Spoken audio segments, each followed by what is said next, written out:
Inside. First down at the 28. Neil Lumsden had his feet cut out from under him as he got across the 25. Comes to rest above the 22.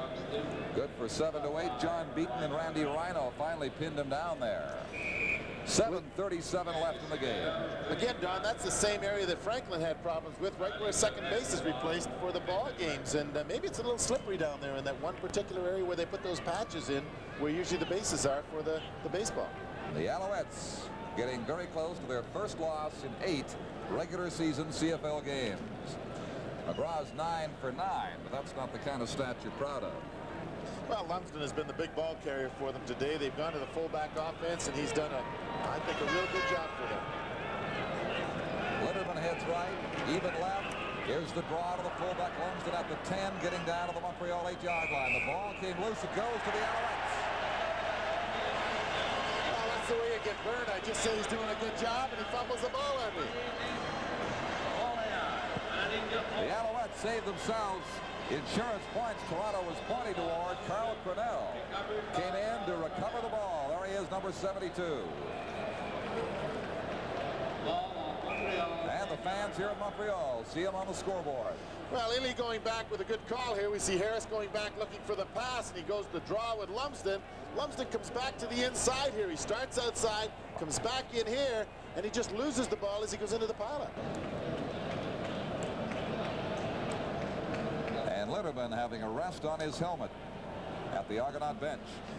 I can remember going into Calgary in 1969 after we'd played them in the Grey Cup in '68, and he was a rookie in '68. When we walked in there to our practice, Rudy Letterman was sitting outside the clubhouse shining his shoes. We couldn't believe that. Here's this blonde kid out there shining those shoes and making them pretty for the game that night.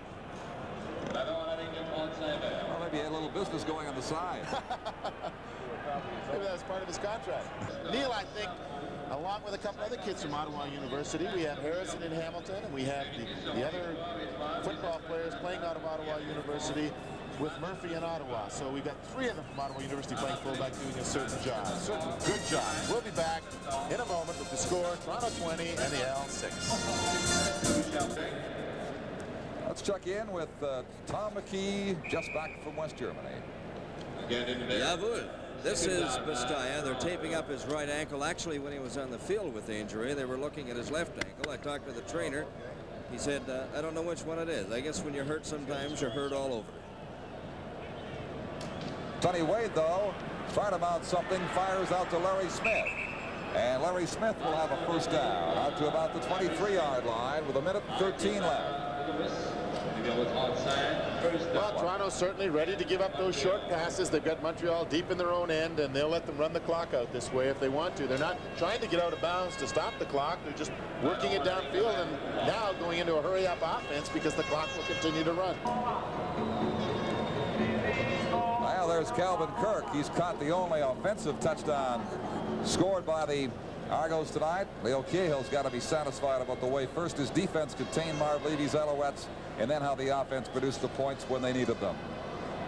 Down 5 Montreal.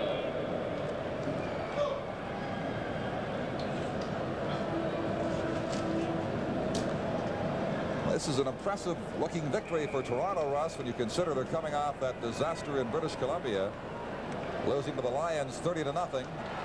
A completion at the 35-yard line for Larry Smith. And now taking on the only unbeaten team in the CFL and handling them pretty well tonight, the Montreal Alouettes. Wayne Smith, who had a knee hurt earlier, is getting up slowly and now makes his way back to the Argonaut defensive line.